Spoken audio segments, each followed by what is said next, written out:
Chaque jour, Charles et Carole vous présentent la leçon de l'école du sabbat.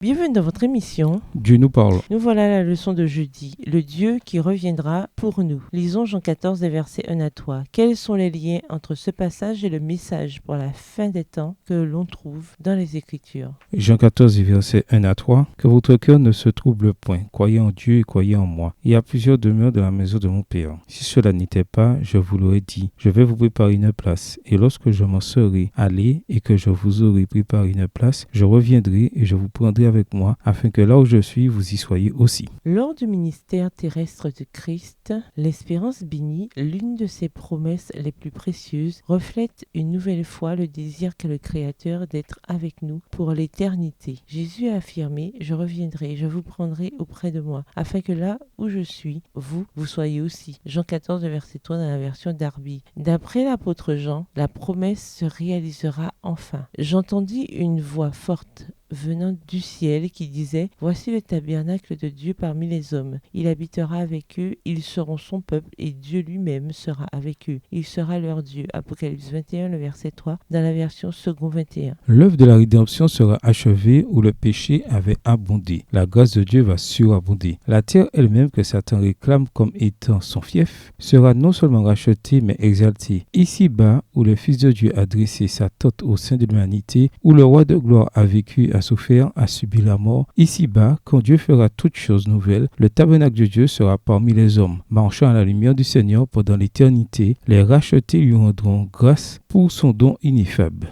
Emmanuel, Dieu avec nous. Extrait du livre Jésus-Christ, chapitre 1, page 17, écrit par Ellen G. White. C'est là la plus belle image qui soit de la rédemption. Le Dieu de la mission réalisera enfin son désir d'être avec ses enfants éternellement. Quel immense privilège que de faire partie de cette réalité. Défi hebdomadaire. Tout au long de ce trimestre, vous serez invité à vous engager résolument dans la mission de Dieu. Ce sera l'occasion de voir le Dieu de la mission à l'œuvre dans votre vie. Profitez de ce moment pour réfléchir et soyez prêts à partager chaque semaine ce que vous avez appris avec votre classe. De plus, le défi plus vous encouragera à vous impliquer davantage dans la mission de Dieu. Défi. Priez chaque jour de cette semaine pour que Dieu suscite dans votre cœur l'envie de participer à sa mission. Défi plus. Cherchez à connaître le prénom d'une personne que vous croisez, un voisin, un collègue, un commerçant, un chauffeur de bus, un agent d'entretien, etc. Commencez à prier pour elle chaque jour. Au revoir. Et à demain si Dieu veut.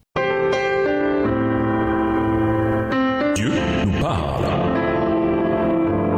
Chaque jour, Charles et Carole vous présentent la leçon de l'école du sabbat.